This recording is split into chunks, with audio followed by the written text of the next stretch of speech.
স্বতঃস্ফূর্তভাবে সততার দৃষ্টান্ত।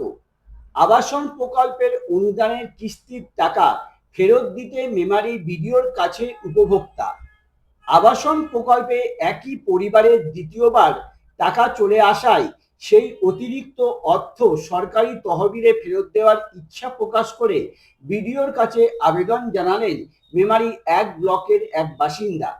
একই পরিবারের জোড়া ঘর বরাদ্দ এবং তা স্বেচ্ছায় ফেরত দেওয়াকে কেন্দ্র করে চাঞ্চল্য ছড়ালো, পাশাপাশি ওই উপভোক্তার সততার প্রশংসিত হচ্ছে।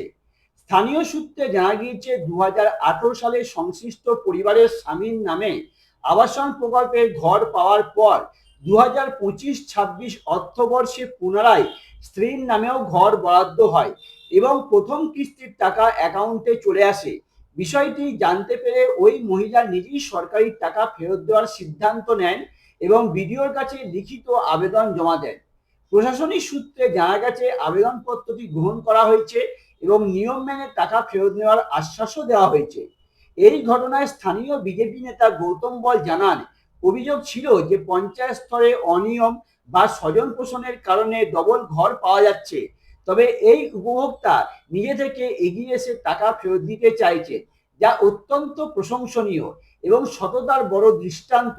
এতে অন্তত প্রমাণিত হচ্ছে তৃণমূল কংগ্রেস আমলে অনিয়ম হয়েছিল, তা সত্ত্বেও মানুষ আজ সচেতন।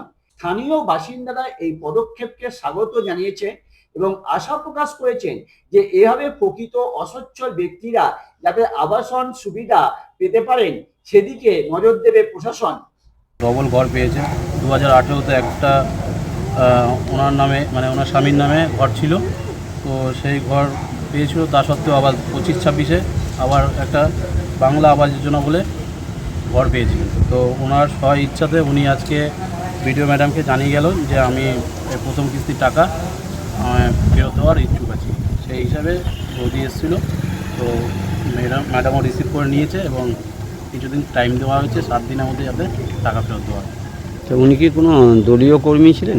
না না, উনি ছিলেন না, কোনো দলীয় কর্মী ছিল না। ওনাকে এইভাবে প্রতারণা করে ওনাকে ফাঁসানো হয়েছে। উনিও জানে না, যেহেতু উনি বারবার করে বলছে যে আমি অলরেডি একবার পেয়েছি, মানে ওনার হাজব্যান্ড যেহেতু পেয়েছিলেন, তো সুতরাং উনি আবার পেয়েছে, এটা আমাদের কাছেও বলেছিল। তো তা সত্ত্বেও দেখুন, আজকে আমরা এটাই বলতে চাইছি যে পঞ্চায়েতে গিয়ে বলতাম যে দুর্নীতি হচ্ছে, ডবল ঘর পাওয়া যাচ্ছে, পাইয়েছে, তার মধ্যে আজকে একটা কেস কিন্তু অলরেডি বেরোলো। এরকম আমরা ইনকোয়ারি করলে হয়তো আরও পাবো। তো আমরা ধাপে ধাপে ইনকোয়ারি করছি এবং স্বতঃস্ফূর্তভাবে আমাদের পাশে ওনারাও থাকতে চাইছে যে না, আমরা কেন ডবল ঘর নেব, তাহলে তো উনি অনেক কিছু থেকে বঞ্চিত হবে।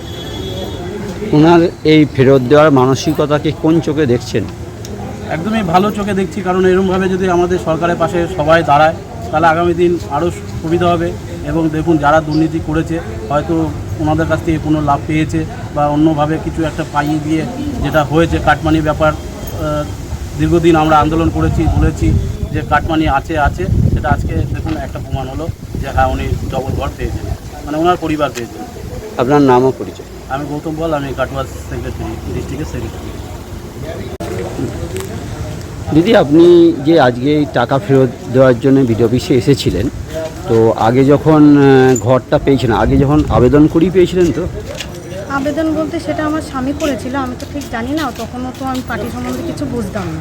ঠিক আছে, তারপরে আবার যখন ঘর এসেছিলো যে আমাকে সবাই বলছিল যে তুমিও জমা দাও, কিন্তু আমার বাড়িতে যত কবার ইনকোয়ারি করতে গেছিলো আমি কিন্তু তাদের বলেছি যে স্যার আমাদের কিন্তু একটা ঘর পেয়েছি, কিন্তু আমি সেই ঘরটা করিনি বলতে আমি তখন করতে পারি না, আমার আর্থিক অবস্থা খুব খারাপ ছিল। যে ওরা বলছে ঠিক আছে তুমি দাও, তোমার যখন বিডিও অফিসে যাবে, যখন তোমার জব কার্ডটা কম্পিউটারে ফেলবে তখন তুমি যদি পাও তো দেবে, আর না পারলে দেবে না, কেন একটা জব কার্ডে তো একটাই ঘর হয়। তো আমি সেই কারণে দিয়েছি যে যদি হয় তো দেবে, না হয়তো দেবে না, এইটাই হয়েছে। আর এখন দ্বিতীয় ঘর পাওয়ার পরে আমার বাড়িতে দুটো ঘর পেয়েছে, একটা আমার দেওর পেয়েছে। এবার আমাদের জায়গাটা খুবই ছোট, এবার উনি ঘর করছে, উনি করার পর আমি করবো, আমার ইট বালি সব তোলা হয়। আচ্ছা, সাধারণ মানুষের প্রতি কী আবেদন রাখবেন যে অনেকে যে ঘর পাচ্ছে না, আবার অনেকে ডবল ঘর পাচ্ছেন, এই বিষয়টা কি বলবেন? যারা ঘর পাচ্ছে না তারা পাক, আর আমি ডবল পেয়েছি, আমি এটা ফেরত দেবো, কিন্তু আমার ইচ্ছে যে আমি 7 দিনের মধ্যে টাকাটা দিতে পারবো না।